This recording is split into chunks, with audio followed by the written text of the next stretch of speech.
Hello, everybody, and welcome back to Cinema Savvy. It is myself, George, joined by Paul and Josh for a very special review. This is our first review in our new Mission Impossible retrospective series, where in the lead up to Mission Impossible Dead Reckoning Part 1, which is a mouthful of a film title, it's up there with Harry Potter and the Deathly Hallows Part 1 as ones that are a nightmare to type and take with Twitter accounts. We're going to get hyped for the new film. We're going to go through these. We're starting back in 1996, the first film directed by Brian De Palma, starring, of course, Tom Cruise, whose name is all over these films, these posters, these credits.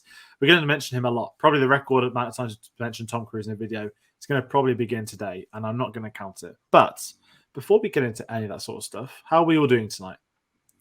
Yeah, doing good. Recently rewatched it, and I have thoughts. No, I enjoyed it, but yeah. Yeah, keeping well myself. Watched it last week or maybe start of this week, and yeah, excited to talk about it. Lovely. Same here. And it's one of those where certainly I want to say with the first two, maybe three, they're the ones that aren't spoken about as much, which I think makes today's video a lot more interesting. What we're going to be able to get into, we're going to be talking, and not just for today, amongst the series, we're going to talk about the directors they bring on board, the composers, the team, the characters, the stunts, the villains, loads of sort of stuff, and some behind the scenes. So this is the first episode. So as always, we do want to hear from everybody at home. So please do comment below with your thoughts on Mission Impossible, your thoughts on the first film, your thoughts on the series. And if you like this video, if you like other videos, do consider hitting the subscribe button. These are going to be going up every Tuesday, 8 p.m. British Standard Time. That's 12 p.m. PT, 3 p.m. ET, and a load of other things. So that's getting them out of the way. And I'm going to put you both on the spot with a question. And I have a horrible feeling, Paul, I may have actually asked you this last year when we did War of the Worlds or Minority Report. And I can't remember if I did. So it might be more applicable as Josh. But just so everyone can get to know you a little bit if they've not seen our videos, can you remember the first Tom Cruise film you saw?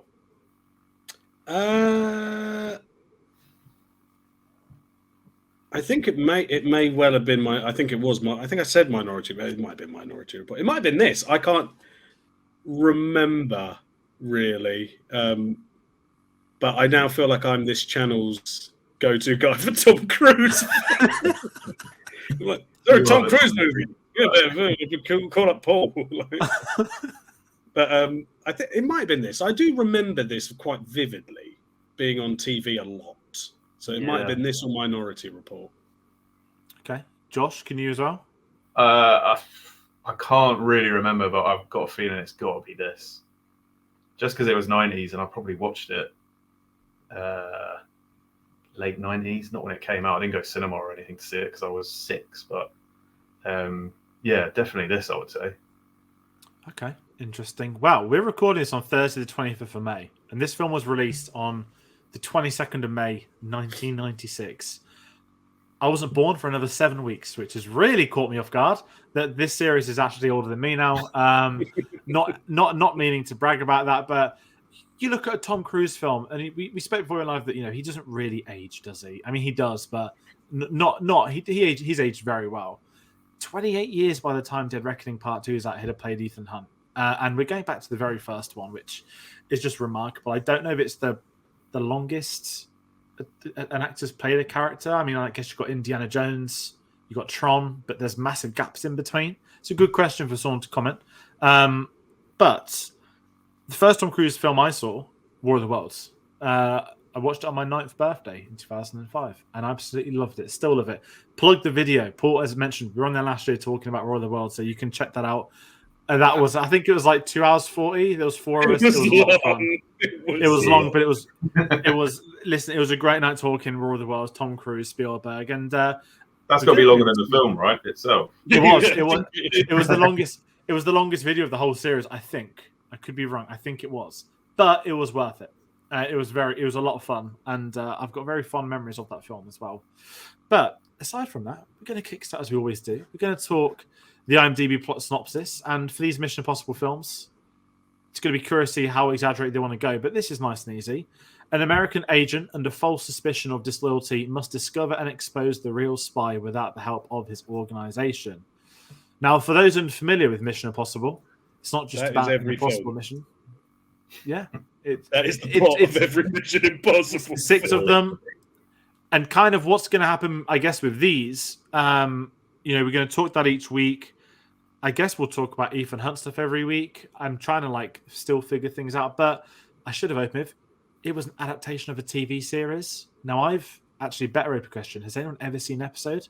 I'd like to, but I never have. You have? I've seen maybe 2. And what's weird is that this isn't even. It's not just an adaptation; it's a sequel. Yeah, because characters. Yeah. Jim Phelps, the John Voight character, is a character from the TV series. He's not played by John Voight. I think they did ask the actor, and he said no. I've seen maybe 2 episodes, but it's very Cold War. We got to get into the building because the Russians have the codes that could unlock the thing. There's a lot of that. Martin Landau's in it. I remember I watched 2 of them. It's very of its time. Is it like 60s Batman where it's that not villain of the week, but it is that tune in next week for this insert amazing it's kind of like it's like in the heyday of syndicated television where you could drop in a bit like Star Trek as well, where it was like everything resets. They're like, it's an impossible mission, but we just got out in the nick of time. Next week, it's an impossible mission.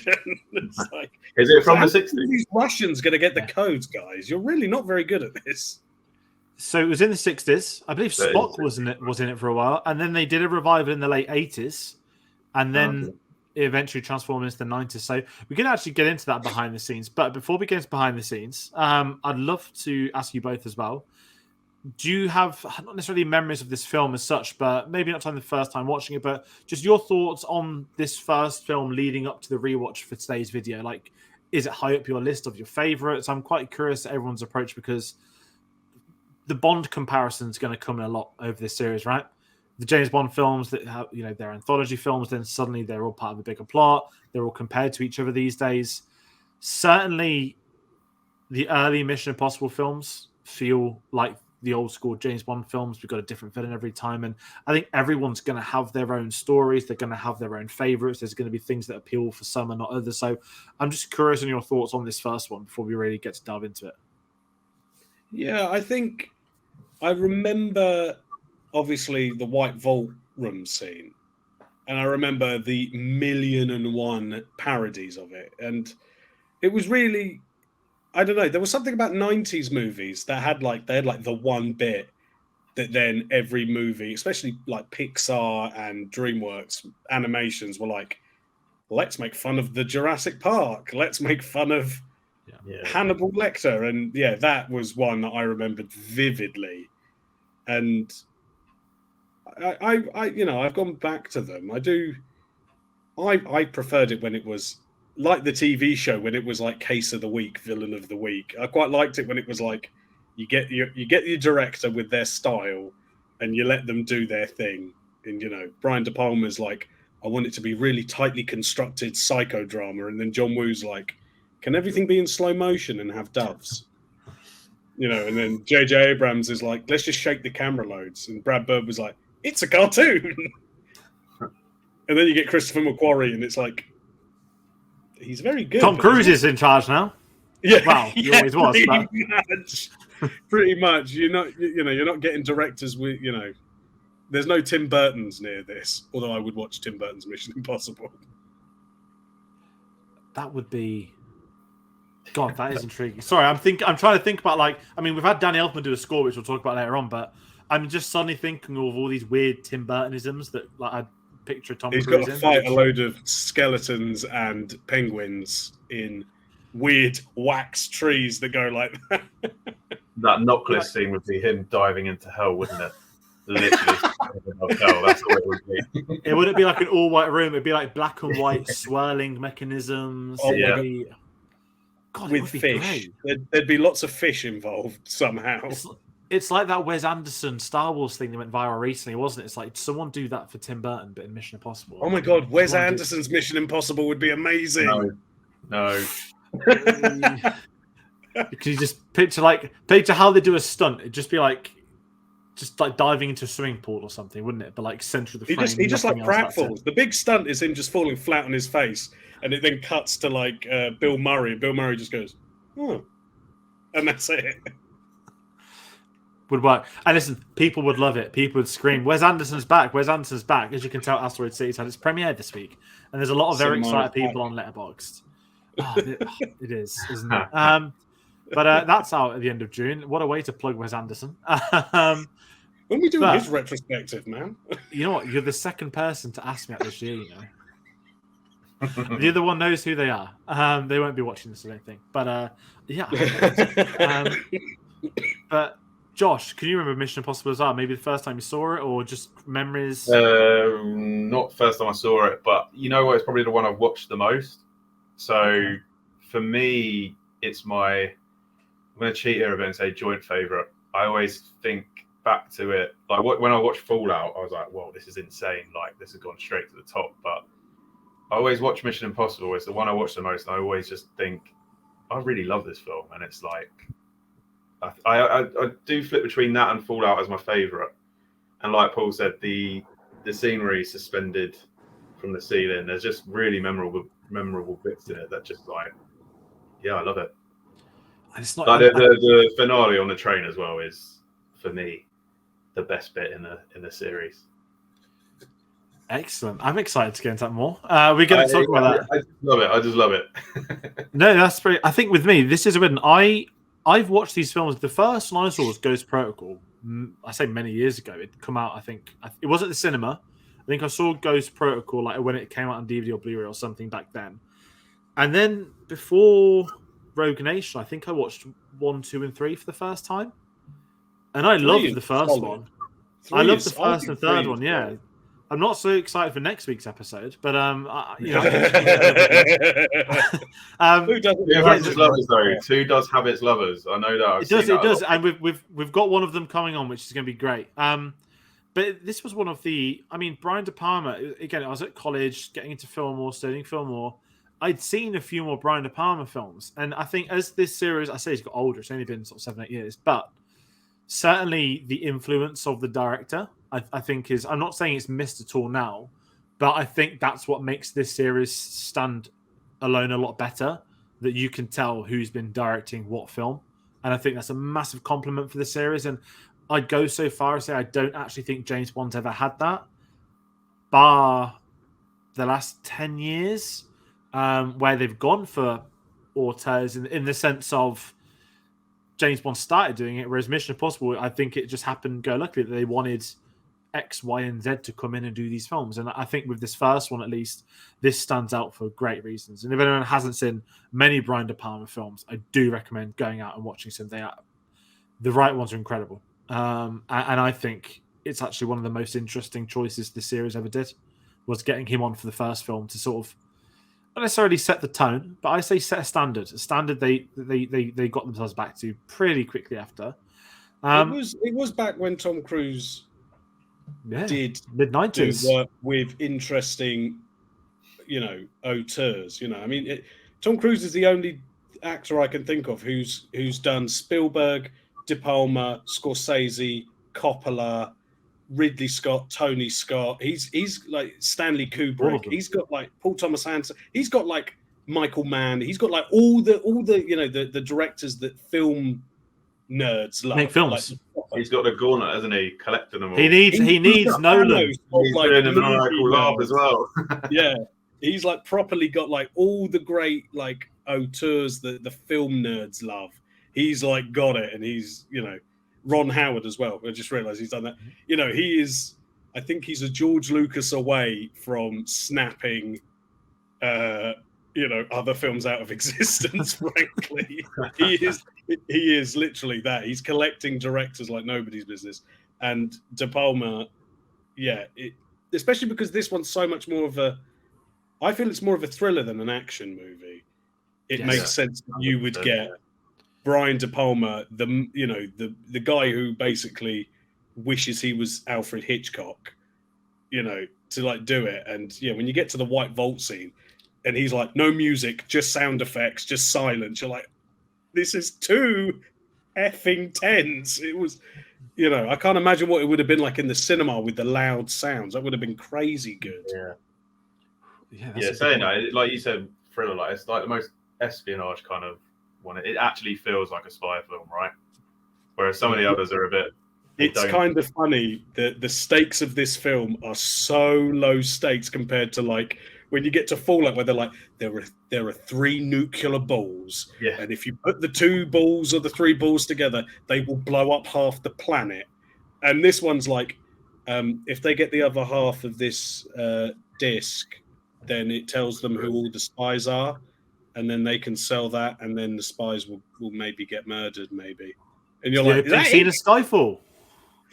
Yeah, well, one thing I noticed, Skyfall ripped it off, and so did the Charlie's Angels reboot. The Charlie's Angels reboot ripped off everything about this movie. The Elizabeth Banks one, I was watching it. They even do the guy that works for the agency apparently doesn't work for the agency, turns out to be the baddie plot twist. And I was watching it going, this is Mission Impossible. No wonder nobody likes your film, Elizabeth. You ripped off Brian De Palma. I've not seen it, but that's like the worst advert I've seen for it now. Now I know what the plot is. That it's made it. It's Mission Impossible. No, the plot for Charlie's Angels is Mission Impossible 1. Oh, that's but so not to even remember. That's the sad thing. Not as good. That's the sad thing. I mean, listen. Let's talk behind the scenes. Let's get into this. So, for those unfamiliar, we mentioned it's a TV show. I can't ever picture this. Apparently, Tom Cruise was a big fan of it growing up. I can't picture him being not a big fan of a show. I just can't picture him like younger. That sounds terrible.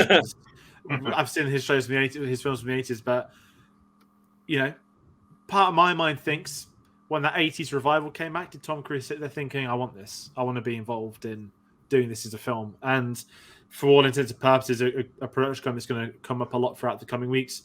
Cruise Wagner, this was their first ever film, so that was his agent at the time. They were making a lot of films together. I think they worked on almost all of his films until Valkyrie came out, which was the final one.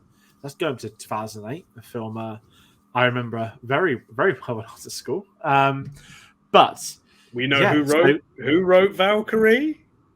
Christopher McQuarrie. Did he?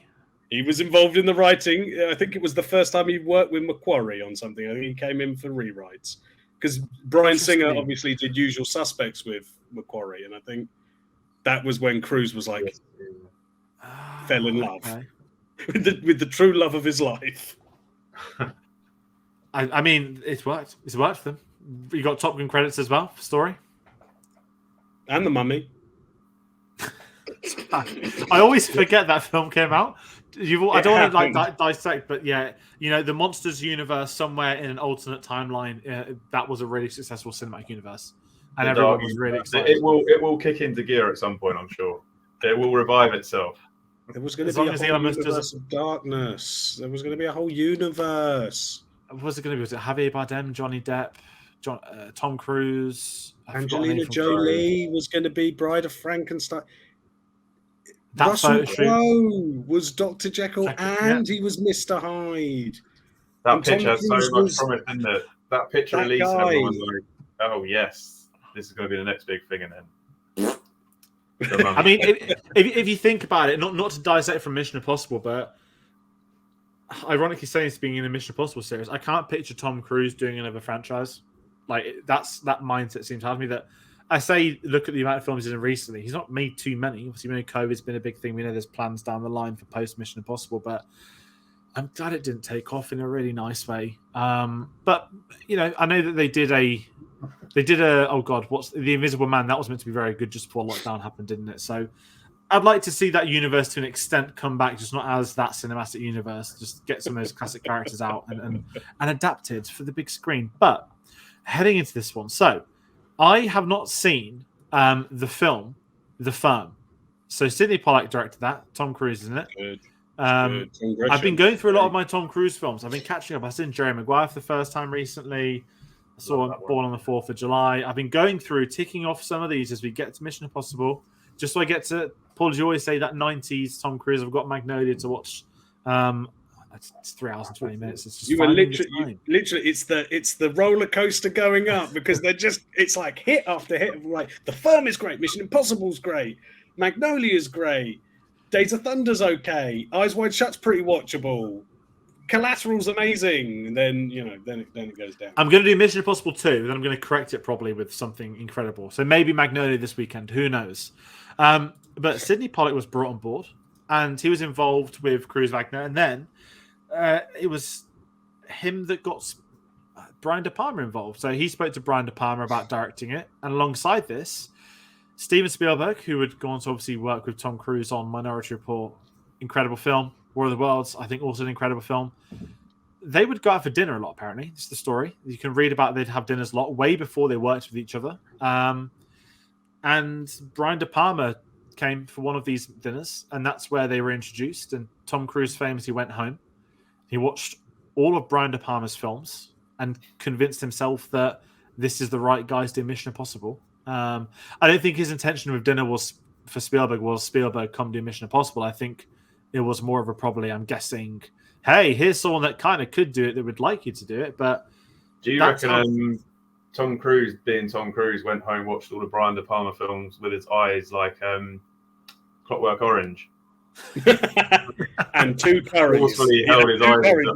Well, this is it. It's like when you're reading, like he watched them all. Like there's varying reports. Some say he did them in one sitting. Some said he did them in a day. I'm just there. That how was the commitment to watch them? Like I like this guy. I think he can do my franchise. Or was the commitment to watch them?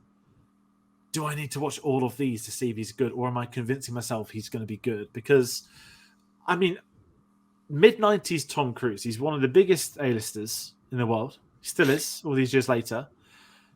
And I don't want to be rude. I mean, I know he'd obviously been producing, but with this being the first film for his production company, I'd imagine he's probably feeling that pressure a little bit more than he might have in other films he'd done at the time or films that might have been done since. And I guess if this series is near and dear to his heart, you know, watching it as a TV when you're younger, you want to bring on a director. You got to make sure it's the right person. And kind of what we were saying earlier, for me at least, talking Brian De Palma, I absolutely love him. As a director, I enjoy his work. But watching this film, when I started talking about his direction, his approach to it, we've got stunts in this. And of course, we're going to talk about stunts throughout the series. But there's not going to be many other times where I hate saying things like, oh, let's talk about the cinematography. Because, yeah, it looks bloody great. But you bring in Brian De Palma, you're going to get a Brian De Palma film. And Mission Impossible, to me, is more of a Brian De Palma film than it is a Tom Cruise film. Is that a controversial opinion? Because I think at this point in time, Tom Cruise is Ethan Hunt, isn't the Ethan Hunt we have right now. I think it's the dawn of that character, but it feels, Paul, I know you'll have something to say on this as well. It feels like he is part of the story first and foremost, and that he is a character that is on this journey that's going to go on this, I say not adventure, wrong franchise, but you know, a character that's in this situation to get out of this impossible mission per se. But what are your thoughts on the director coming on board? Yeah, I think with it as well, like in the 90s, franchise stuff, there was a lot of like TV revivals. Like obviously the Star Treks were moving from the old series into the next gen movies. And, you know, you had like Maverick, which was an old Western show that James Garner used to do. And then Mel Gibson did it. So it like made sense that you would like let's get these TV shows and turn them into a movie. And I know that like getting De Palma for a thriller makes so much sense because like Body Double and Untouchables and Scarface and Carrie, and it makes sense. But also I know that at the time, I think De Palma agreeing to do it would make sense because he'd had quite a few flops. He'd done like Bonfire of the Vanities, which hadn't done very well. And his career was slightly on the skids a bit. So he needed something that was going to maybe be financially successful, if not critically, so that he could kind of be like, I'm still, you know, at the top of my game, and teaming up with, you know, one of the biggest movie stars in the world and 2-time Oscar nominee by this point. Yeah. Makes sense that you would want that guy, you know, to headline your film. But it is weird how it turns into more of a Brian De Palma film than like, you know, the films now are kind of Tom Cruise as himself running around doing crazy Tom Cruise things. And then every so often Simon Pegg goes, oh no, we need to get the nuclear codes. Whereas this one is like very plot heavy. Like it's very convoluted and very, this guy contacted that guy to do this thing and that guy's this one and he's actually that. Whereas nowadays it's like, you know the guy that's not Tom Cruise, that's the baddie, and you know the one that sat at the computer, that's the goodie, and Tom Cruise is Tom Cruise. Like, I think it's before they had a formula of like let's get Tom Cruise and maybe kill him on screen. It's his demands for it, though, isn't it? Josh, your thoughts as well on De Palma? So I haven't really seen that many De Palma films. I think obviously some of the ones Paul listed, I've definitely seen some of them. But in terms of the film itself, like obviously it's definitely got a style to it, and I feel like it's out of all 6 so far, it feels like for me it's the best directed. If that makes sense. Out of all 6, it feels like it's got a proper visual style to it. It feels like Paul said, the narrative it feels like there's a lot going on, and it's not just almost relying on a big stunts. But the ones now aren't. But it feels like there's a lot more to it narrative wise. This first one, yeah. But I'm a bit of a blind spot with De Palma, so I feel like I've got a lot of homework to do, and early Cruise as well. I need to catch up on, so can't comment too much on him coming on board. But like I've seen a few of his films, and there's definitely a style to this film that some of the others definitely don't have. So it's kind of telling that the poster for this, like the poster, is just like Tom Cruise's face, and then it's like kind of looks redacted, like it's spy stuff. Whereas all the other ones are like him on the side of the Burj Khalifa, him on the side of an aeroplane, him hanging from from a helicopter, him jumping off a cliff, and it's like, well, that's all our thumbnails. You sell it on the stunt, whereas these ones, it's like, what's the big stunt is he hangs from some rope. Yeah. I mean, the other stuff. I can't wait to talk about the water tank one, because I've got very different thoughts on that to I think a lot of other people, which is going to be really fun to talk about. But even writing this film, I almost said was a mission. I didn't mean to make a terrible pun. But what I found fascinating with this, right, when we talk about these modern Mission Impossible ones, the more recent ones, it's very traditional Bond-esque of the 80s. And Bond's going to get compared a lot in the next few weeks. So I hope the James Bond fans enjoy this. But a lot of the old Bond films, they'd pick a stunt, they'd want to do something, and they'll design the sequence around it. They'll design the story around what they can do with these stunts. Certainly, I'm not saying the new films, they only look at stunts and then do a story. But, Tom Cruise wants to hang off the side of an airplane. He's going to do that, and it's going to look bloody fantastic. And it's the opening scene to a film, isn't going to be a big moment later on. But it's a great way to get the marketing focused on. And what I found interesting with the writing of this is the different people that were brought on board. So, Steve's Island, David Koepp, I can never know if I pronounce David Koepp's name right, and Robert Town were all sort of on board at different points. David Koepp came on board and then was eventually sacked, with Robert Town taking the lead on the story, and then Koepp was brought back on. But when it came to filming it in 95, there was no script ready that they decided on at the time filming started. So apparently a lot of the writers were on set. And this is, I'm going to say, I don't mind getting political because this is, I guess, film politics now, right? We're currently, we're pre-recording this 5 days before this is going to come out. We've got the writer strike happening with the WGA, which I am firmly behind. You read into a lot of the stuff, what the studios want to do, one studio in particular. And this is why the scale of people that don't necessarily know the industry or know how this sort of thing works, there are always writers on set. Even if they're telling you there's no writers on set, they have script doctors, people that are uncredited that do so much work that are involved. And that's why this writer's strike used to just hang out on set. Exactly. That's why Shane Black's in Predator, because he was there to write jokes for the movie. And this is why I think it's amazing that I'm not saying general audience or anything like that, but for those that just think a writer's strike, it's a very different strike to not real world strikes, because it's very real, but the strikes we see in our streets, in our country, in the UK, different strikes, but logically there's some similar stuff. Not the oil people though. I'm not going to get into that. But scriptwriters on set with this Mission Impossible film that isn't ready, that isn't being done. The way it eventually evolved was that one of the writers was doing the set pieces, and Brian De Palma was involved in the set pieces. Then the others were having to write the story around it. Now on paper that sounds like how films have always been, but it's amazing for this film. The more you read into the behind the scenes, it's almost its biggest issue. Whereas I think for what the three big sequences are, I think they do a pretty fine job for the finished version of what the writing is as a consistency. Now, David Kirk seems to have the most credit that he came back on board, that he was involved. I don't know. I've not got all the knowledge from this. I've only been doing my own research, reading stuff online, and I've got a couple of interviews I need to listen, which is obviously a bit like this first one, but there's a lot of prep for the series to do.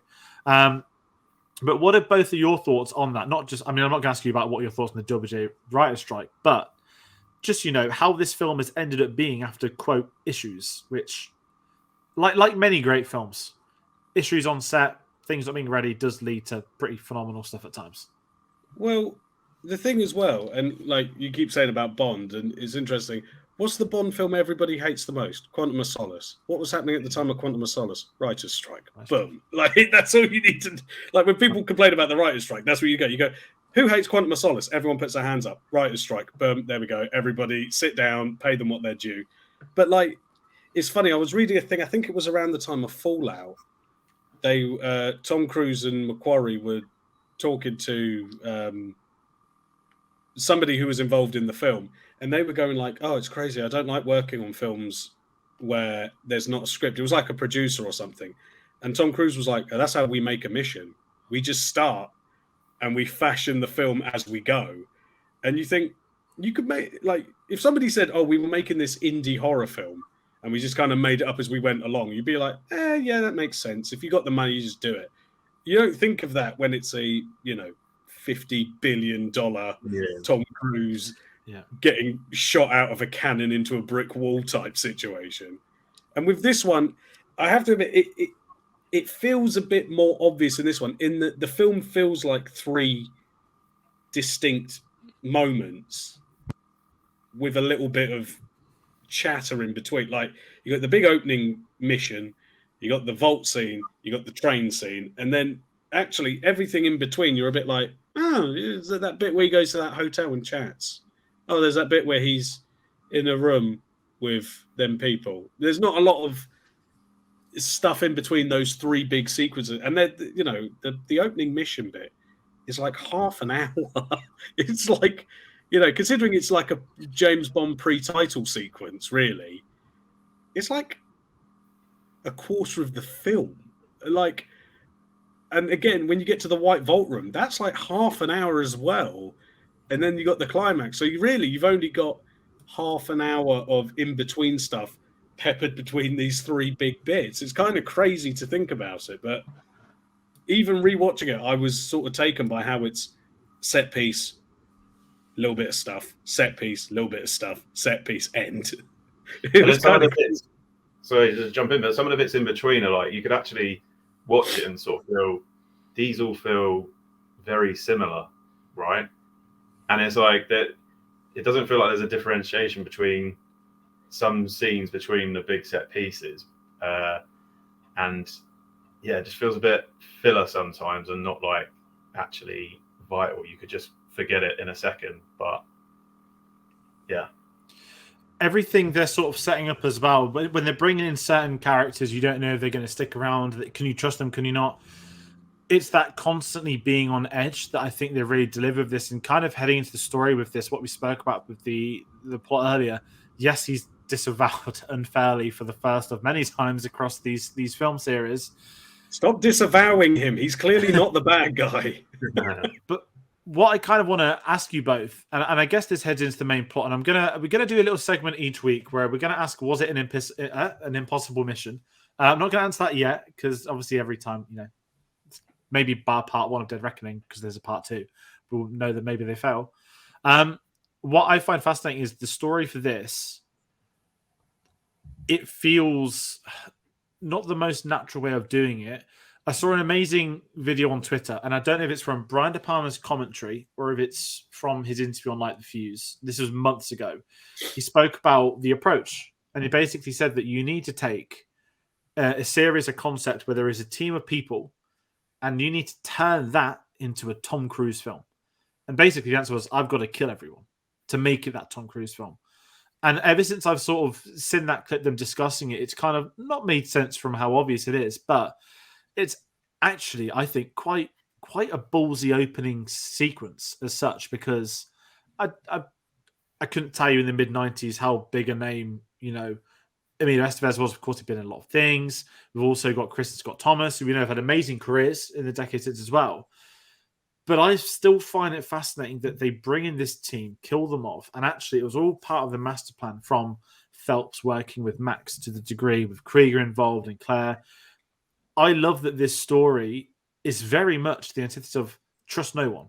That's how I feel not spy films should be, because there's so much variation of what a spy film can be, plugging Spy Hards, who have got an incredible podcast about spy films.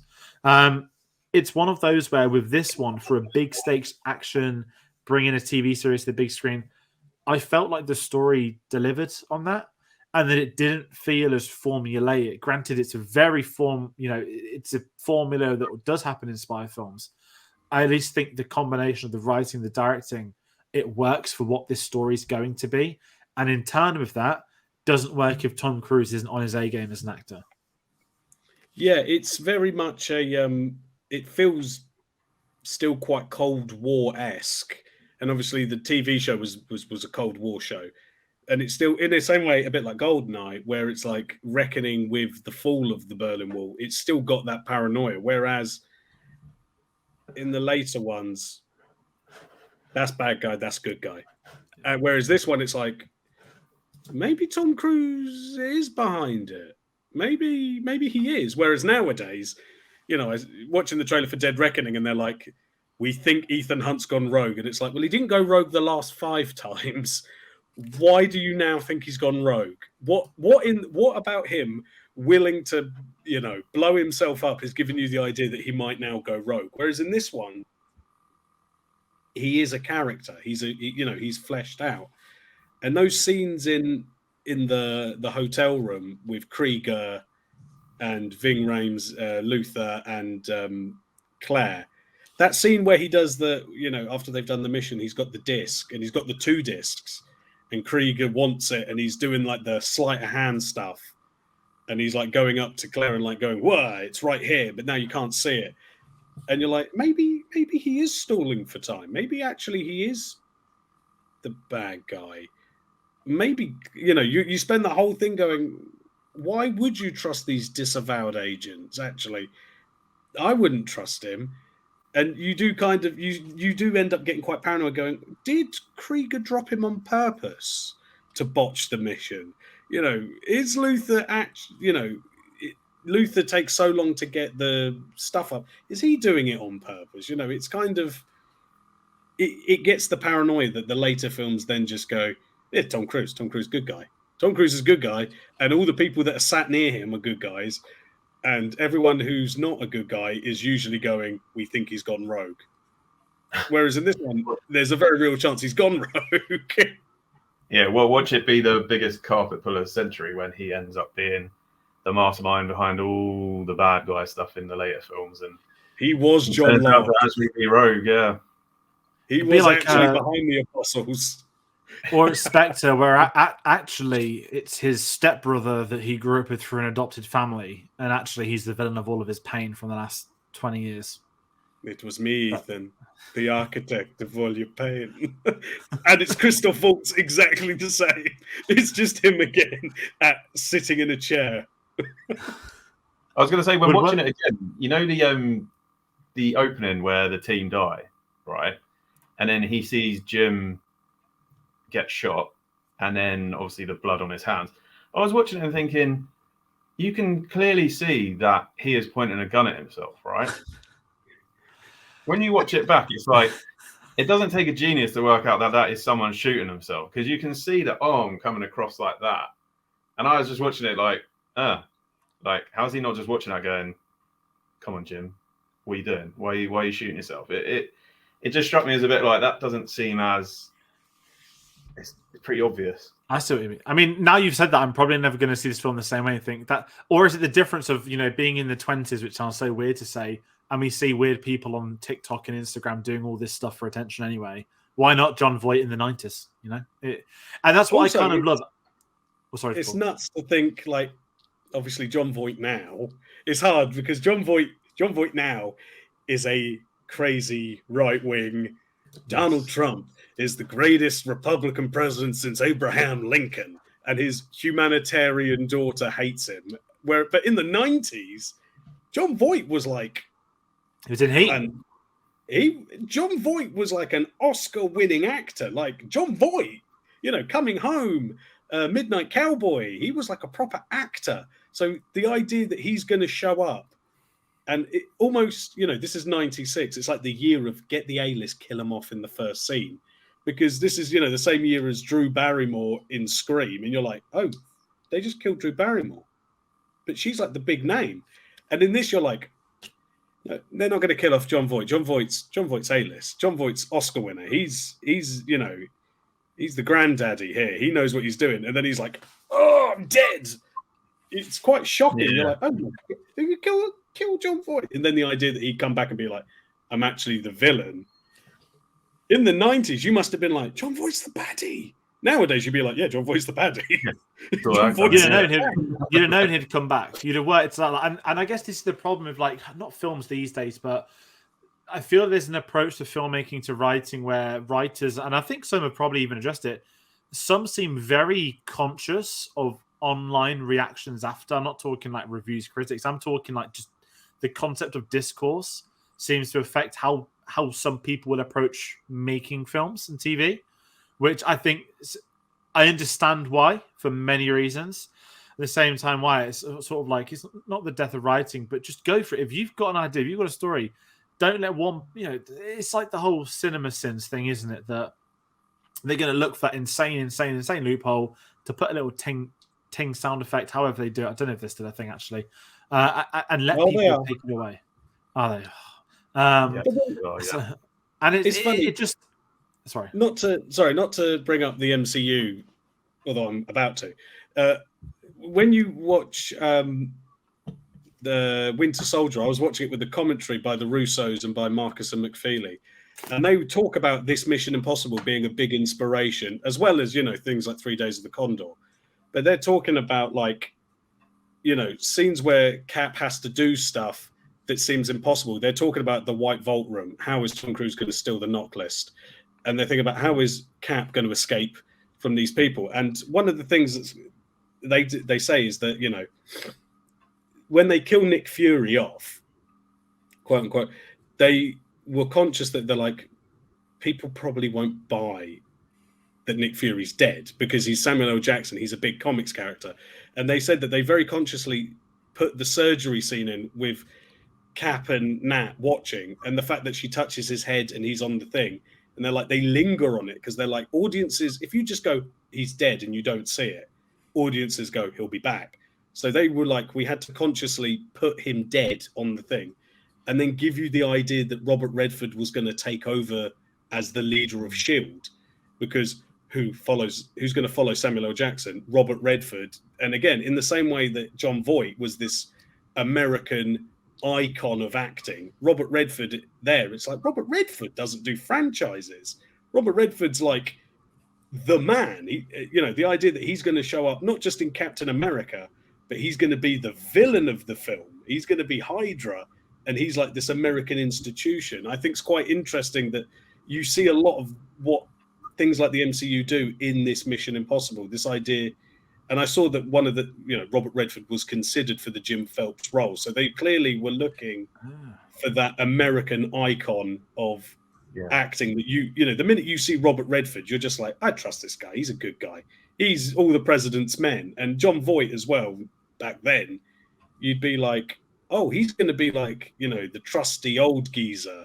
So the idea, that he would die, nowadays people would pick apart the trailer and be like, oh, but if you see this, then you can see this thing. And if you know anything about screenwriting, nowadays, maybe because of, channels like this, it's quite easy to pick apart by going, the villain's probably the most famous person who's not a recurring character.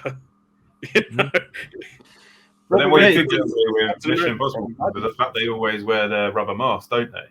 So that thing you said about nitpicking a trailer, you could go, oh, well, hang on, is that actually John Voight or is that Tom Cruise? John Voight mask. This one, the only one with practical masks, I notice as well, because That's clearly Tom Cruise in a lot of latex, as opposed to CGI. He looks like Johnny Knoxville doing Bad Grandpa, doesn't he? That's what it reminds me of when I see that. I'm just like, oh.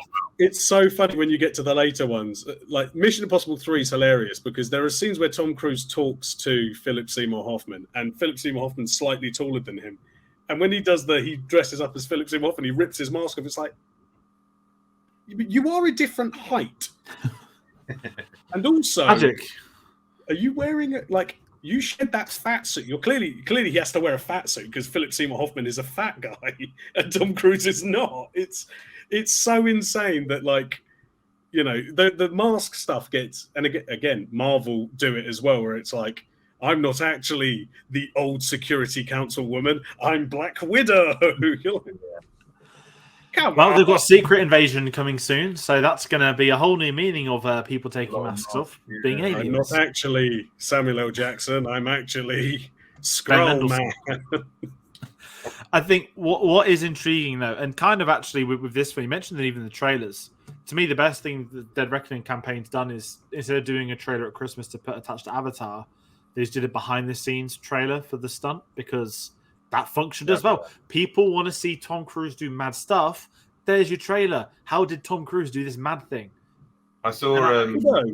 Although I do feel like I could tell you how he did it. He just did it. Like, how did they manage to get Tom Cruise to hang on the side of a plane? Well, they got this plane and they got Tom Cruise, and he put his hands on it, and then they I remember that, and he refused to let go. I remember when that first happened. I'm not going to close my eyes, so we had to develop NASA eye goggles so that he could not blink. It's like, just do it with CGI. The climax of this film, if it was made today, he'd have been like, we're flying a real helicopter into the channel. Yeah. 100%. Whereas that's something we'll be talking about. We are blowing up the channel tunnel. There's some amazing behind the scenes about how they even got to do this train sequence, which is pretty incredible when we get to it, because it involved taking some people out for dinner at a certain high-up company to get permission to do filming. So I don't know what kind of legal things could be involved there, but yeah, it's that sort of thing. We've you know, don't do parties during lockdown. Well, they did it anyway. This is you can't do Mission Impossible on the boat as well. I just wanted to say about Who carries Cruise strikes again. About that, the behind the scenes of that stunt. I remember going to see Avatar, and when that played before the film, there was about 4 rows ahead of us. There was probably about 4 younger girls with one of their mums that brought them along, and they were watching that. And obviously, when he jumps off, they're like, and then watching him slowly fall, and then eventually, when the parachute opened, they all went, "Yay!" It's only But I think what's so great though is that when Dead Reckoning does come out, because they've over-marketed that one stunt, no one's thinking about the others that's going to be in that film. I'm not saying I know what they are, but there are stories about what they could be, or people saying we've heard what the stunts are. It is like putting X, Y, and Z to shame. All I've heard is that apparently Macquarie said to Tom Cruise, "Is there anything you've ever wanted to do?" And he's like, "Yeah, I want a motorbike off a cliff. What about you?" And he goes, "I want to throw a train off a cliff." And they were like, "Let's make a movie." And it's like, I love that idea. I love that idea of just going like, what is the one thing? If you could do anything in the world, what would it be? I want to punch a tiger in the mouth. Well, I want to blow up a landmark. Let's make a movie. Nolan, I want to recreate the nuclear bomb. And he's done it. Tom Cruise and Nolan need to make a film together. But like, I think they would actually destroy the world, quite honestly. I'd be okay. They would set the nuke off, and Tom Cruise has to outfly the nuke in his private plane, shot on IMAX cameras, by the way, and whatever footage comes out that day on reel, not obviously digitally, will end up in a vault somewhere that the world will never get access to because there was like radiation poisoning and we all died. But it would have been worth it. Tom Cruise then completes his Infinity Director gauntlet with Nolan, and he ascends to the Scientology heavens. He's finally done it. And L. Ron Hubbard returns. But like, you talk about spoilers. The opening credits of every Mission Impossible literally do the whole film. I love it. This is the one thing. And you know what? The whole film was there. You can't. And it's something that no one talks about. Like, every time I see a Mission Impossible film at the cinema, the credits hit. And part of me is like, I'm so glad they don't do themes like James Bond. because it would just be too weird. And I love the Mission Impossible thing, but I've always loved the fact they show the film. And and the beauty of the film is if you forget bits from that few sequence when you're watching, because it shows how invested you are in the film you are watching. I think there's a real art to getting something like that done well. And also, the theme's so catchy. I'm not paying attention. I'm there just like, just the art of the opening scene is dead, and I'm glad they've never tried to. Well, the Hans Zimmer Mission Impossible soundtrack's gonna be very interesting to talk about. But it's just one of them where they know exactly what they're doing. They've got a formula, and it does work. And how they've been able to modernize it, I absolutely love. But kind of stick with the Impossible Mission theme. Just a quick question. Well, I mean, not sarcastically, it wasn't impossible because he did it. Do we think this mission feels like an impossible task or something that, because I'll say this in a really nice way. Obviously, it's the name of the old series, so it's not been designed that every time we do this film, we must make it harder. The one thing I've said, and I've said this for just over a year now since it's released, Top Gun Maverick is a Mission Impossible film, and it is more of a Mission Impossible film than the Mission Impossible films are. Because what they have to do in that film, in that final, what they are trained to do, that is an actual mission that is impossible. And I know I've said that a lot. And I'm going into the weird Charlie Day pointing on the wall things about Top Gun Maverick. But for this film, I never feel like the stakes are so high. But I am so invested in the stakes because of the character development, because of the writing. Yeah. And I think you get to the epitome of that feeling of the tension in the vault scene. And then the realize is how they then get past that. To an extent, because you're going into the belly of the beast that wants to get you, and you got to go in and out of a room. Yeah, detected with the one guy. It is quite difficult, maybe not impossible. Whereas the later films, the later films are just like, you got to get this little USB. It's like, that's not that difficult. Oh, but a guy's got it. Yeah, but this is a floppy disk this time. Whereas, like Mission Impossible Fallout, it's not that impossible. Like, you can get the 3 balls. Like, it's not that hot. Like, what's the one where he has to do the underwater bit where he holds his breath? Rogue Nation. That's impossible. Well, that is. Yeah, I mean that is. Until Kevin outbreathed him for. But yeah, he's going to take that personally for directing part 2. Like a lot of them. The mission is just get the MacGuffin, really. It's Mission MacGuffin, as opposed to Mission Impossible. Like I feel like this is more of a mission than the other ones. The other ones don't feel like missions. They feel like you're just going to save the world. Yeah. As opposed to, this one, which is like, you got to get in, you got to get out. You got to get the thing undetected. But the problem is it's in here with the thing and the thing. Yeah. Whereas the other ones are, you got to get this thing. But guess what? You thought it was a USB. It wasn't a USB. It was a slip disk within the USB that actually unlocks a vault. And inside the vault is a man. And the man has the thing that is actually, and you're like, I liked it when it was just get the list. Like, just get the list and then people won't die. Just get the fucking list. Get the list while we just absolutely torture this poor analyst who is having a good day to be He's throwing up everything. He just seemed genuine. He just went to work. He was just doing his job. And then to come back and find the knife as well. Like, what? Like, imagine that happening to you. Like, you're in at work. You come out after 5 minutes. You find out, fucking hell, Tom Cruise has been in here. He's stolen everything I'm meant to be protecting. And he's left this knife on the table. What the hell does that mean? Also, at no point did anybody, this turns into cinema sins, does nobody go, there were 3 firefighters originally, and now there's only 2. Where'd the other one go? No, they do say that, and then they just attack him. Where's this fire at, guys? It is interesting, but I think certainly for the stakes, like as you said, the knock list stuff, I think works, and I guess functioning as a spy film, right? The knock list is it's very real. There are spy things like that. I think the tension works on that, and I think once you get past that scene, for me personally, not that it tails off, because I'm still invested. I still want the conclusions. But I think because you've had, and maybe I guess it's the iconography, right, of what that scene has become. Now, I think that is almost the MVP scene of this film. It's one of the best sequences in cinema, in my opinion, of tension. It's so wicked, good. It's so tense. It's so the rat as well. Oh my god, the rat! And then he's because you just see it dead. It's so good. It's so good. And oh my god, the bead of sweat. The bead of sweat is the most stressful thing in the world. It's so it is as well. And then especially when you watch it, and it's like, I'm going to point out another thing here that I do actually love this film, but like that bit where he catches the bead of sweat, right? He's so close to the ground that there is no way he can get his hand under himself like that to catch. Tom Cruise probably did though. He's probably like, was it double jointed? Or is it contortionist? I mean, it's a great scene, but I can't help but watch it now and be like, how's he getting his hand under there like that? That's the Mission Impossible. I'm being very nitpicky here, but I watched it and just went, he couldn't do that.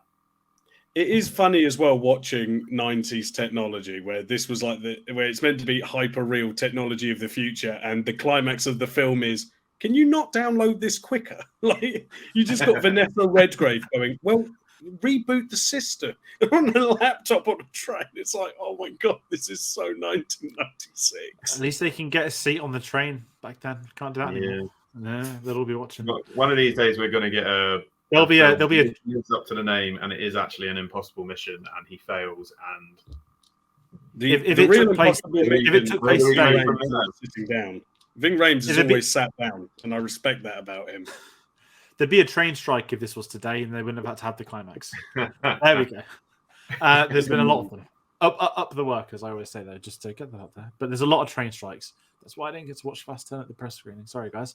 But let's talk some of the characters. So we'll talk about the main one, Ethan Hunt, Tom Cruise. The way we're going to do this each episode, it's going to change. It's going to evolve. Obviously, certain films have teams.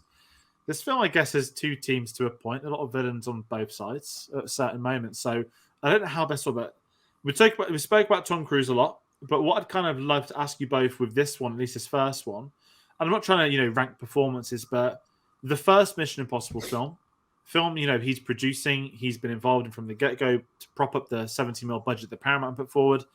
What is your thoughts on Tom Cruise playing this character?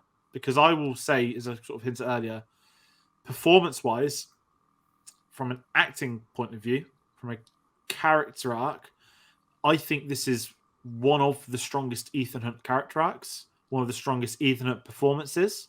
Mm-hmm. But it's like the beginning of the journey of what Ethan Hunt has sort of turned into, and what he has turned into is Tom Cruise. Yeah, I know. I agree. I think this one he's a character. He's got personality. He starts the film. He's kind of the cocky young guy, in that in the opening briefing scene, he's like, ribbing his boss's wife over terrible coffee. And he's kind of a bit cocky and a bit smart. And then as the paranoia creeps in, you kind of see him shed some of that bravado and to become, somebody who at certain points you think is going to turn around and like hit Claire Phelps. You think he's going to, there are certain points where it's like, oh God, actually, he's really starting to unravel during this mission.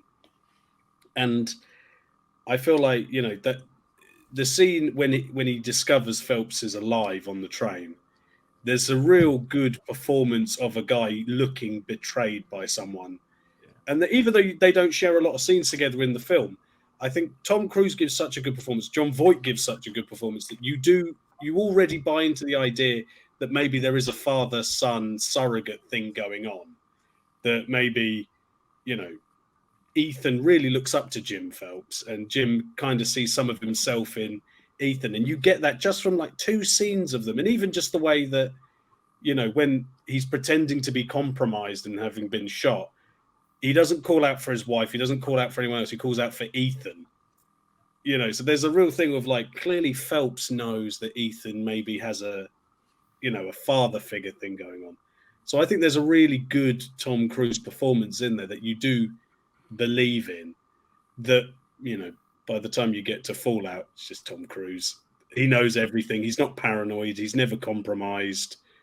Does a lot He of just running. takes the lead. Yeah, does a lot of running. Does a lot of running in this. To be fair, there's still the old Tom Cruise run out of the restaurant.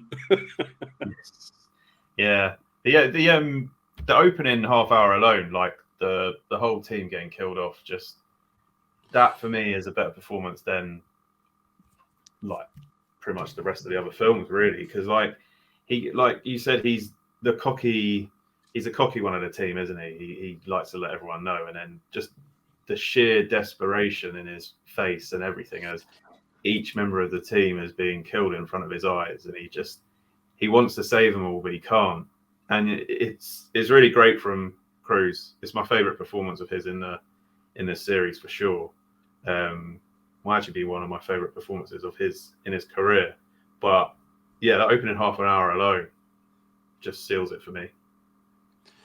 Excellent. I mean, let's talk the opening 30. We've got some of the characters. I mean, for my record, Cruise, he's just phenomenal. And as you said earlier, it's that mid-90s, isn't it, Paul? He's moving into the. No, he's not really had a peak.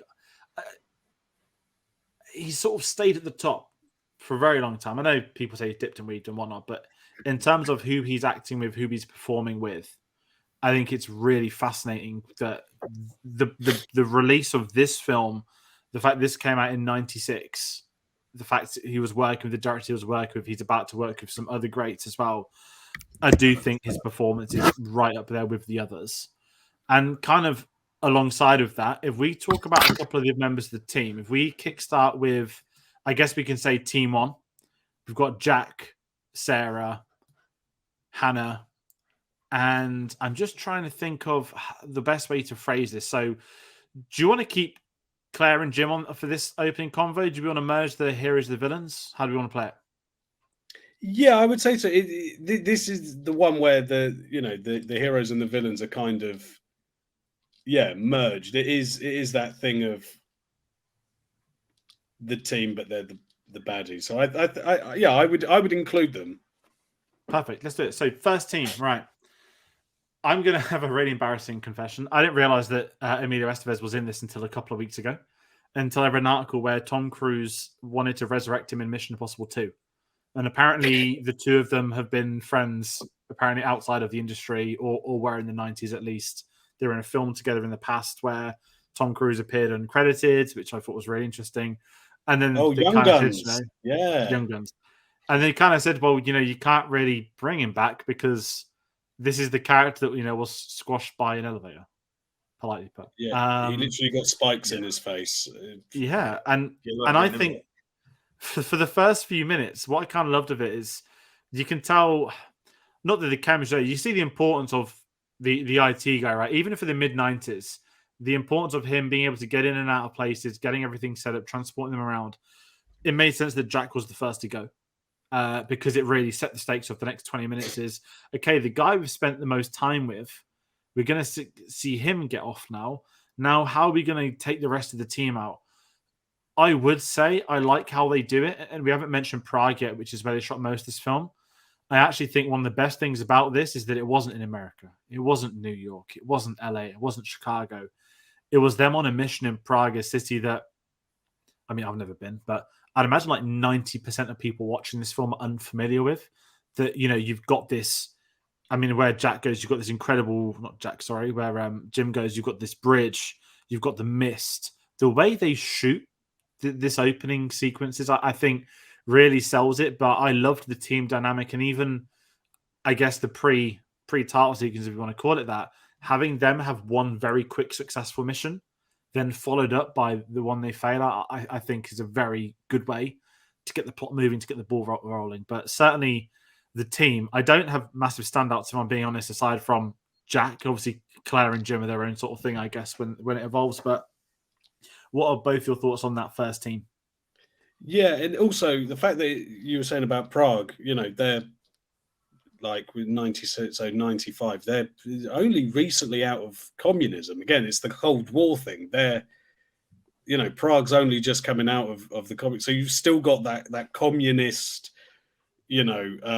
paranoia hanging over it. And I think De Palma knew that when he chose that to set the thing. And I think it's also, I've been to Prague. Prague's a beautiful place, but when it gets dark, it's very gothic looking, and that opening sequence, is kind of a horror sequence in a way. You're taking these people off the chessboard one by one, and some pretty gruesomely as well. Like, he gets a face full of spikes, and it's like, that's kind of gross. And yeah, the thing about the car blowing up and stuff, it's all kind of, yeah, you're kind of with Tom Cruise watching these people dying one by one. And I suppose, again, in the 90s, Emilio Estevez, he would have been, he was like Breakfast Club. He was like a heartthrob. So it would be quite something going into the film going, oh my God, it's these two guys. I love these guys. They're going to be bantering the whole movie. And then he's dead. You would be like, oh my God, what is going on? Oh no, this one's gone as well.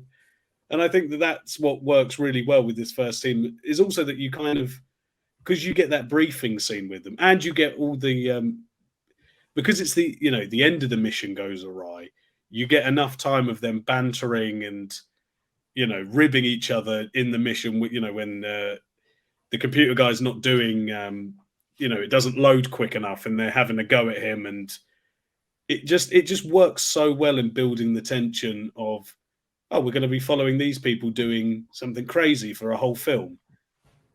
And then it just goes bad. Wiped out, yeah. Yeah. It's a great way to do it, though. And the problem, maybe not a problem that modern films have, but not what we spoke about earlier about the Marvel type stuff, but it is that showing that finality that these people had pretty gruesome deaths that you don't think, these guys can just walk out and come back later on to film. Obviously, one of them does. And we get the really weird but great sequence of Tom Cruise figuring out why and how he's alive, which was shot really funny, I've just got to say. But that finality, I think, adds to that opening. And you're right, people going to this in the mid-90s, they're going for John Voight, they're going for Tom Cruise, seeing actors they recognize from other films as well popping up and getting off in the first 20 minutes. I just think it's a sensational way to sort of work into it. And then I guess as the film progresses, the building up the second team, right, is that now we need a disavowed team. Who do we bring on board for that? Well, I'll tell you one. We've got Leon. Obviously, he's not bigger in this. Is Jean Reno. But bringing in, Ving Rhames in this series, I absolutely love him, right? And I watched Pulp Fiction a couple of months ago for the first time in a while. And I know the official reasons. It's one of them like boring trivia facts everyone knows. The main reason they wanted Ving Rhames to play Luther was they wanted someone people wouldn't assume would be a hacker. I'm not going to get into why people might assume he couldn't be a hacker. I'm not going to get into that side of it. But part of me is thinking, is it because he was in Pulp Fiction where he plays a notorious gangster like a year or two before? I've not seen that many Ving Rhames films, but certainly it's not a white, nerdy, glasses on, stick thin, looking smart hacker. He's cool. I'd want to hang out with Ving Rhames. Yeah, exactly. Yeah, exactly. And I don't know. I just keep thinking of Pulp Fiction when I see him in this first film, because obviously he's older now, isn't he? When we see him in the new films, like he's great and shit, but he's always sitting down.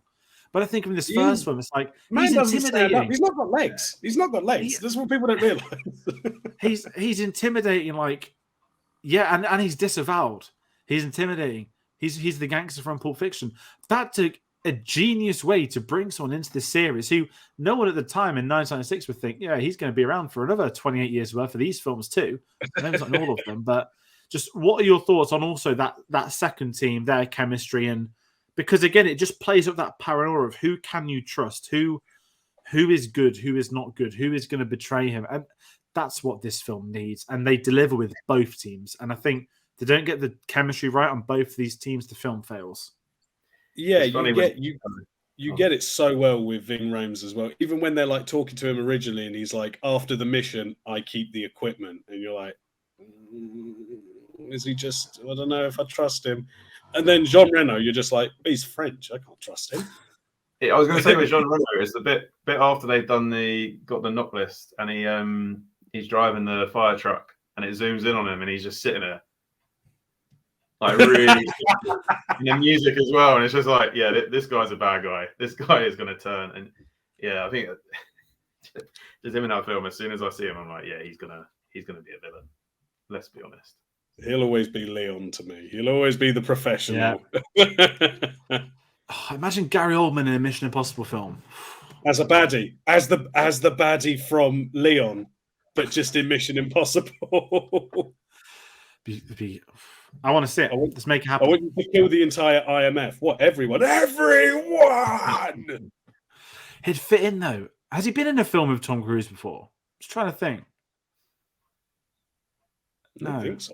No, I don't think so. There we go. There is a pairing. He seems like he might pop up in Valkyrie, but no, I don't think he is. No, he wasn't, was he? I would love Gary Oldman to be in a Tom Cruise. See, because we're just pitching. We're going to be like Tom Cruise's next PR team. Oh my god, Tom! I will do exactly what you say. Hire me as a director. I'll do whatever. I don't care. Just let me cast Gary Oldman. Right. So, Josh, your thoughts on the teams as well?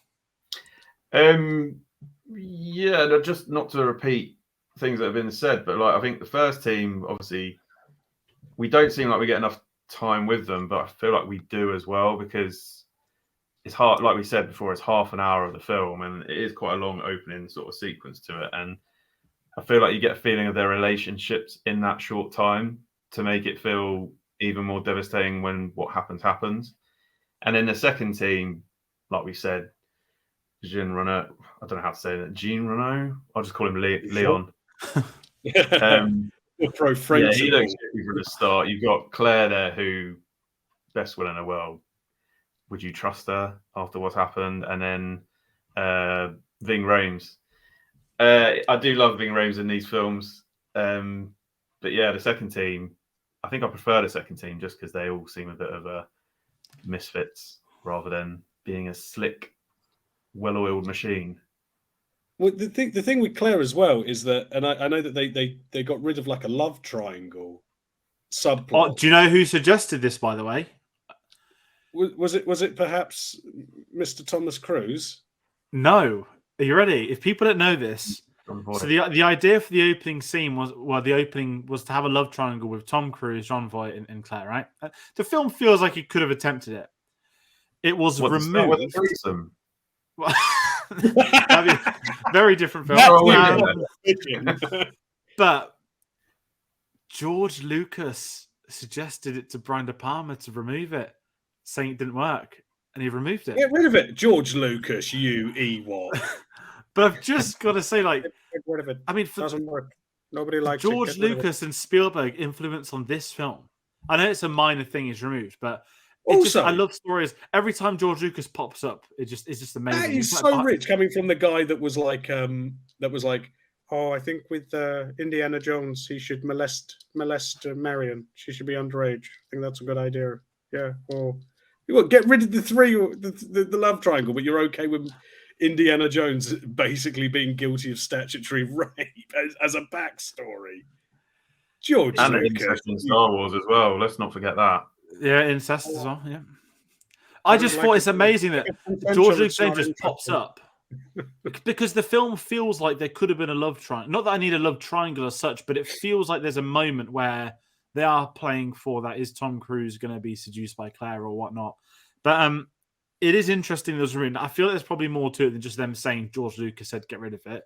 Maybe they shot a scene or two. It feels very Brian De Palma to have like sexual tension as well, because Brian De Palma is like a guy who's like, I like my films thrillers, but I also like it if everybody can take their clothes off and have sex. And so it does feel weird that for Mission Impossible, when you've got Tom Cruise at the height of his sexiness, and I can't remember the actress's name who plays Claire, but she is gorgeous. It is weird that there's not, yeah. And also apparently you can see them in the opening, the opening titles. You can see them like kissing, and that was a holdover from the love triangle thing. And I personally, also it would then make sense why Phelps cold-bloodedly murders his wife. At the end, I get it. He's a bad guy. He's not a good guy. He's a bad guy. But like, he just cold-bloodedly kills his wife, and also, without the love triangle, it is weird that like John Voight's like at that point 60, she's like 30. It's a bit weird. So Especially I feel like at they work should have kept together. release the love triangle cut. I said it's interesting that it got through, and I just find it fascinating in a very sort of different way. But yeah, the influence of Mr. Lucas, and let's talk Vanessa Redgrave very quickly as we round out characters. So playing the role of Max, what's people's thoughts? So I'm not confused by the character as such. I won't lie. The first time I saw this film, I was a bit all over the place of like, okay, so who's stealing it to sell to who, to whom, to them, to that. I'm sat there like, well, they got Vanessa Redgrave in like cast as Max. Apparently, it's written as a male character. Vanessa Redgrave got cast, kept the same name, which is fine. But what are your thoughts? Because I guess ultimately, right, Phelps is working with her, as part of his plot. He's trying to steal that knock list. I don't know. I'm not the biggest fan of this subplot, but I don't have issues with it as such. I think I'm invested in the other storyline. That the Max stuff, I'm just happy dipping in and out of. Does that sound strange to say? It's just a part I don't really. I think you just need a external big bad that can then kind of. I feel like there's not enough to sustain. You're building to the plot twist that Phelps is alive, but that's not enough to sustain an entire film. So you need an external threat. And I feel like Vanessa Redgrave maybe was like, we're going to pay you $1 million for 4 days' work. All you have to do is be flirty with Tom Cruise. And she was like, I can do this. Because Vanessa Redgrave is having the time of her life. She is so over the top, like flirty with Tom Cruise in it that I'm like, I end the film going, I wish she'd come back. Like, because they arrest her, they don't kill her. I was like, she said probably makes a deal. With it was me, Tom. It was me, the author of all your pain. Turns out she's gonna come back. She's pretty flirty with Kittredge at the end of the first one because she says, I feel like, what did she say? I think there's some sort of arrangement we can come to in a pretty seductive voice. And obviously him coming back in this is the first one he's been back for, right? Yeah. He's been married to Max. You watch. And she was I want her to be the Blofeld. It was me, Ethan, the author of all your although Vanessa Redgrave is like 100 now. But I mean, Kittredge, though, Henry Cersei in this film, he's got a great voice, hasn't he? He's got a phenomenal voice in this. And I know he's the trailer lines in the new film as well, which sort of helps that. But it's what we said about that coming together, tying it together, going back and bringing something from that very first film for a new role or something we don't know about yet. Doing this series, building up to that, it's quite exciting that we're starting to have these threads coming together. And I don't think it's going to Ethan Hunt like he's Wile E. Coyote. And I think as well, it's not going to be one of those threads where it's like, oh, you didn't watch the first one? You don't have a clue what's going to happen. I think it's just like, he just happens to be a character that just happened to be in an older film. It's a cool thing for people that know these films, that like these films, but it's not necessary for you to have seen that first one. And I think that's what's exciting with him being in this, that watching it this week just had that different effect. And also, he got great moments with Tom Cruise as well. Like the whole cat and mouse, very much reminded of like a Catch Me If You Can vibe. Like, oh, like he wants us to know he's in London, but why does he want us to know he's in London? Like it was all those things. Share the best acting scene, I think, which is when they're in the restaurant and he does it, and he goes, I know you're very upset, and then Tom Cruise just goes, "You've not seen me very upset." I'm like, oh. God damn, this is good. So I'm glad he's back. I am glad he's back. That scene in the trailer where he's doing a voiceover and he's talking to him about, obviously he can't keep going on how he is. It's just going to be a recreation of that scene, isn't it? They're going to blow up, not a fish tank. It's going to be the whole of London Aquarium or something. They're going to blow up. I was going to say, like, they've upped the stakes. Red and blue. It throws the chewing gum. We'll get to that. We're close. We're so close to stunts. So what we're going to do is we're going to talk the score. Danny Elfman on board, by the way, doing Mission Impossible. Replaced Alan Silvestri, which is very interesting, after he did 25 minutes of like the film. Apparently, he got poor feedback from audiences in test screenings, but also Tom Cruise is cool to get rid of Alan Silvestri and bring in Danny Elfman. Now, both phenomenal composers, right? It's sort of outing one great and bringing in another. I'd imagine in the mid-90s, Danny Elfman's probably a bigger name than Silvestri, not to sort of compare things like that, but I like Danny Elfman's score. I listened to it when I went out for a walk the other day and I was going on the estate, and I felt like I was on edge that not the memo of it's a Mission Impossible film, but this is the first one. The scores are completely different. There's been, 5 different composers for the first 7 films? Probably if 5 across 8 of Lorne Balfe's doing part 2 as well, but there's a lot of paranoia in that soundtrack. So if anyone wants a weird walk, go out for a walk and put the Mission Impossible soundtrack on. Because it just feels like you should be on edge from anyone around you that you're going to see. It wasn't night, it wasn't dark, it wasn't Prague, but I'm sure that would be an experience for someone to do that in their own right. But both of you, your thoughts on the score before we get into the big 3 stunts? It was, it's not very Danny Elfman-y. In that, when you think of Danny Elfman, you kind of, you think of Tim Burton movies, you think of, children's choirs, and I always there's a think lot of that. Spider-Man in this. There's a lot of Spider-Man in the Yes. score. I will say that there's a lot of it, which is really interesting.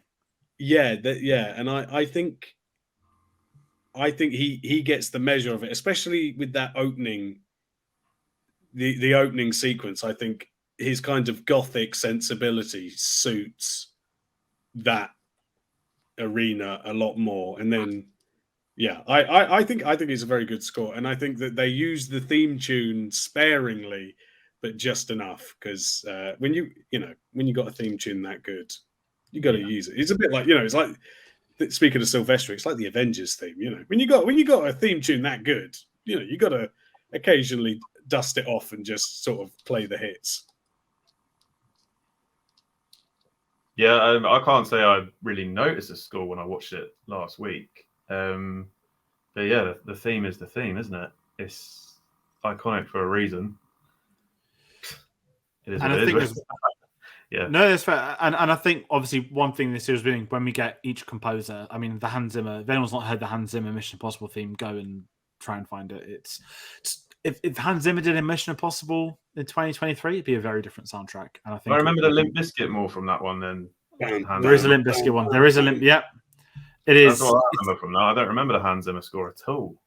You wouldn't ever know it's a Hans Zimmer score either. That's what makes it scary. Right. The score. Is it a bit like his score for No Time to Die, where he's no? I think if he did Mission Impossible now, that would be like his No Time to Die score, which would be bloody amazing. his No Mission Time to Die 2 score is so good.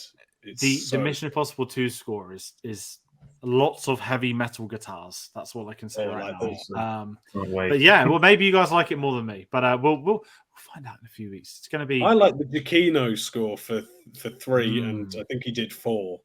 Yeah, because the 4 opening credits is a lot subtler. It's not as he kind of goes subtle with the 4th one, and then is it Lorne Balfe? Lorne Balfe's done 6, Fallout and 7, and I think Joe Kramer did the 5th one, who I'm not familiar with actually as a composer, but it is, like I said, it's interesting the approaches because they haven't had the same people come on board, and it's kind of like the director stuff, right? They seem to have a different director every time, and Michael Giacchino is fascinating because you look at his career. You're going to associate Michael Giacchino with any director.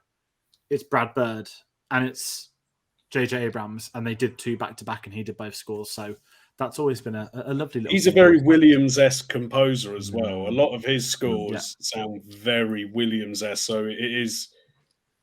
I like his one, but I like Elfman's score for this. I think it's quite moody in a suitable way. Whereas the later ones are like blah blah blah blah blah, like they're the later ones are very bomb. I mean, I think Lorne Balfe is part of not the Hans Zimmer protege, but there's like a whole thing on people under Hans Zimmer and things like that, which is really worth reading into people like soundtracks. But Lorne Balfe is very much in the Hans Zimmer school. That's what I always call it. But let's talk the stunts. So we spoke about a couple of these. We're going to go into a bit more detail. So we'll do the water tank first. This was an idea that came from Tom Cruise directly. And I've just got to say, so I've not obviously watched this film in many years, and this isn't a slate of this, completely contextually as well. Paul, you're on our Titanic review earlier this year, and obviously that's got a lot of water explosions, right? So I was reading so many great things about the water tank in this film, the restaurant, that it was shot both in Prague and at Pinewood, the same stunt on 2 different locations. They tried it with a stuntman, it didn't work, so Tom Cruise would try and outrun it. when it got to the restaurant scene, which is a phenomenal scene, which I think the stunt is gravitated because of the scene preceding it, which is that the discussion the two had with Kittredge. This sounds really bad, and I don't mean it to sound bad. And maybe because I'm thinking of the more recent Mission Impossible films or Tom Cruise things. Him running away from an exploding water tank looks cool, but I don't know. Like, I don't want to say it's not impressive because it really is. They put it on a lot of things. Like, it's in a lot of the marketing. It just seems a bit much, doesn't it? Well, it's because Titanic came out 2 years later, and I'm like, just water explosions can't count. And obviously, because I've obviously seen Titanic first, I was thinking of, like, when the glass ceiling goes in the Titanic and everyone's getting wiped out everywhere. I was sort of thinking it's going to be Tom Cruise running away from that. I just forgot. I mean, it's still a massive water tank, and the behind the scenes on the stunt are great. Maybe I'm just sounding like just an idiot on the internet complaining, but for what the stunt's been spoken about, I don't think it's on a level as the other two. But it is good, and the fact it's in the opening third, I think, does help its case. Well, that's my weird tangent over. It does feel a bit like they were like, oh, if Tom Cruise couldn't outrun it, he'd have drowned to death. And James Cameron was like, hold my submarine. He was like, you think that's a lot of water? You were about to see something crazy. But yeah, it is sort of, it is a good it's a good way to end that scene, because that scene's a lot about subtlety and acting and espionage. So to end it with a big tank exploding and Tom Cruise running away is kind of comical as well, in that he just blows up a fish tank and runs off.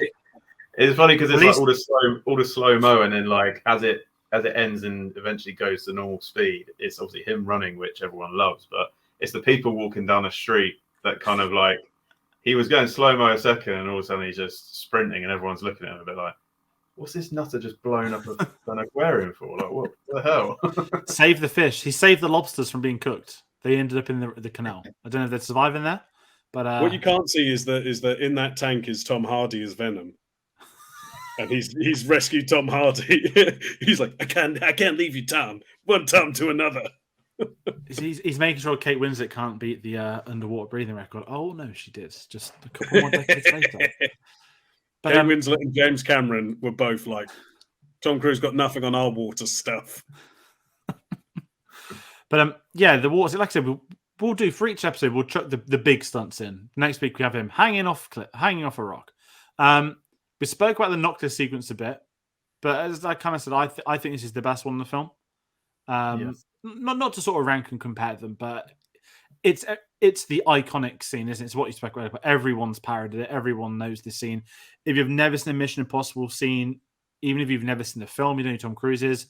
Like as you know the iconography of the person dangling down in that room. The vault was apparently designed based off 2001: Space Odyssey, which is like a great reference within itself. And it does help that sequence that for the stakes they've set, it can't just look like a normal bank vault. It can't just look like anything we've seen before.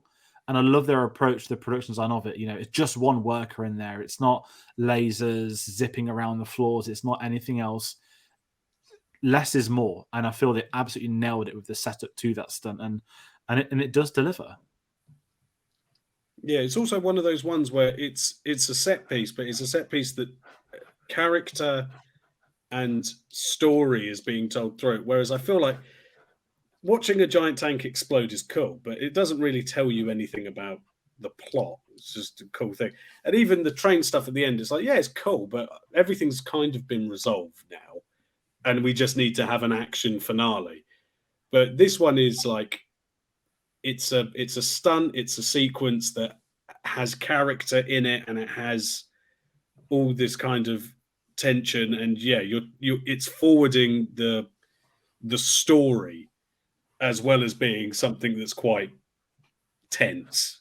And I think I think it's the best thing in the Mission Impossible franchise. I know that Tom will probably cry because it was probably a lot easier to do than hold on to an aeroplane, but I think it's the best thing the franchise has done. I think it's, if you say Mission Impossible, it's one of those scenes that like you just hold your breath while watching it, don't you, kind of thing?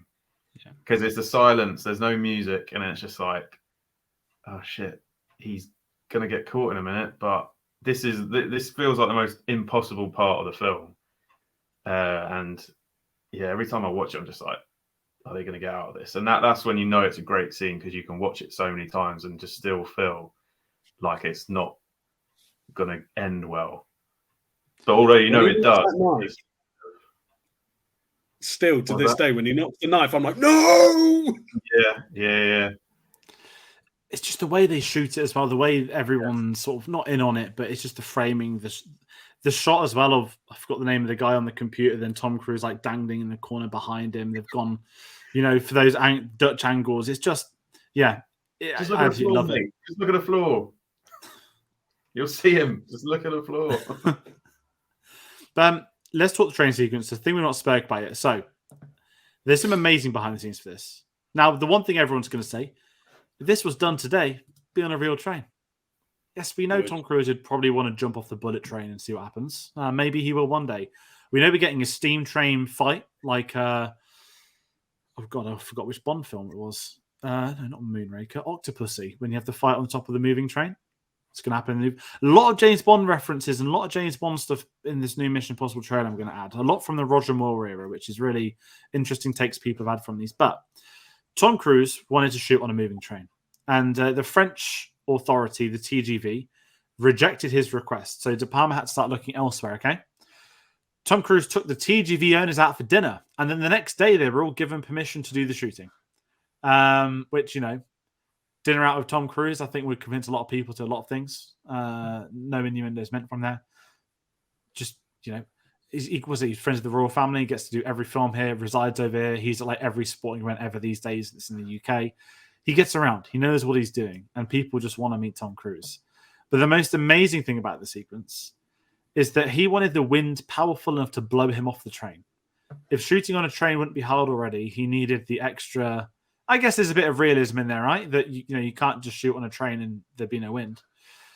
But the device he was looking for to have the wind velocity that he wanted for it to be accurate, there was only one in Europe, and he acquired it himself.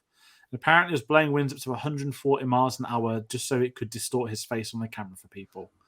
To me, there's like all the seeds of the Tom Cruise Mission Impossible films coming together. But ultimately, it was shot on Pinewood on the 007 stage against a blue screen, which I think looks phenomenal in the film still, especially for the mid-90s. But we all know if that was today, it would genuinely be Tom Cruise on a bullet train with a helicopter 10 feet away and him trying not to die.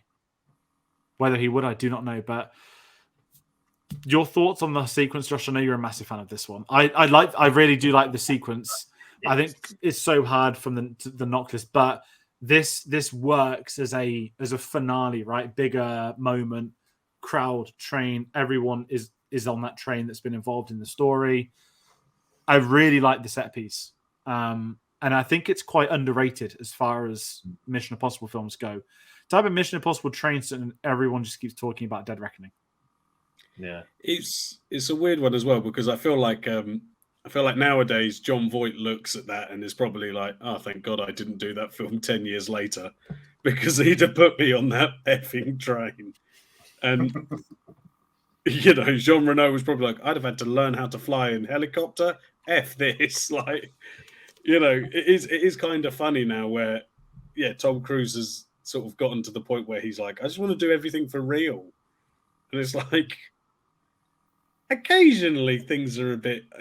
I wonder if half the budget is just insurance, because you got to think, I'm going to hold my breath for like 10 minutes. The insurance people must be like, "No, you're not. No, you're not. I'm going to zip wire between these buildings. No, you're not. No." And this one, I think maybe because it's not the worst climax of a Mission Impossible. I think Rogue Nation has quite a weak climax. It's just him running through London into dark alleyways going, "He's not here." And then running down another one and going, "He's not here either." And it's like, you wasted all your money on that plane, didn't you? Whereas this one at least is quite spectacular, but I still feel like it's not Tom Cruise hanging from a helicopter, getting the crap pummeled out of him by a human Kool-Aid man, or that sequence at the end of Mission Impossible 3 where he runs in an unbroken shot for like 5 minutes through like a small shanty town. It's just him going. It's kind of crazy.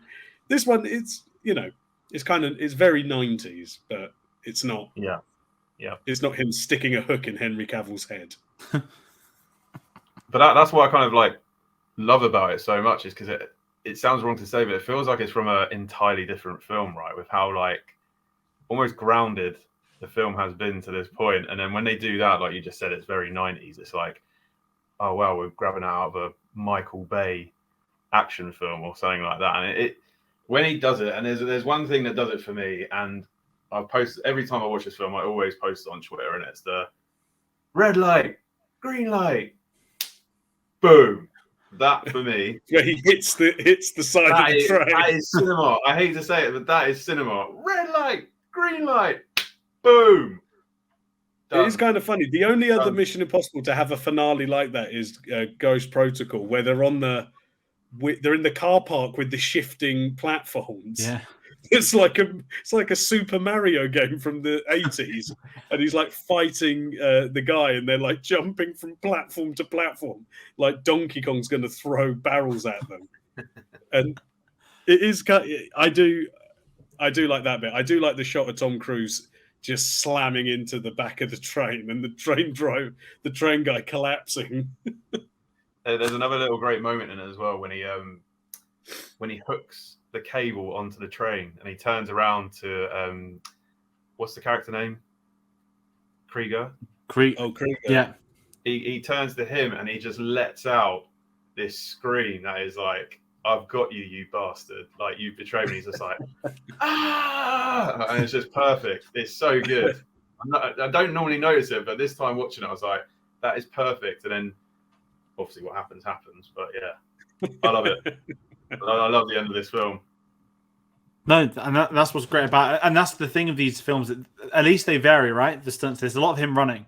But certainly in this one, there's 3 completely different ones. They're not repeating the same stuff. They've never really done that too much in the same film, I guess we could say. But kind of segueing off that, we're heading towards the end of this. Put you each on the spot. We've probably already spoke about it, but favorite scene from everyone. I think the stunts are going to end up covering that pretty much for most. But just in case it's not. There's so many great scenes. There's so many great scenes. Or from every... Yeah, from the first one. Sorry. I actually think it might be the exchange of, "I know you're very upset. You've never seen me very upset." I think it's such a good scene. I like that one. It's got to be the train at the end. As much as I love the upside down getting the list, I mean, it's just the train, yeah. Why try and deny it? and that's again, it's the variety that makes these discussions fun, more important, that people are going to have different opinions. I'd go knock list, but as you said, Paul, yours is very close to knowing everyone's died and him figuring out that him knowing there was a second team there tonight. Hold on, and he's piecing it together in his head. It's just the way it's the way De Palma shot how the film's been edited. It's the way it's come out in that final cut, and full credit to him. And then, but for me, I can't top that knock this moment. It's just the tension. It's not that I don't expect it. You see it. It's like happens to a lot of us. You see a film a lot. You see the same scene so many times, but there's always those films that have that one scene that just gets you in again, and you're just there like, I can't look away. I'm not going to look away.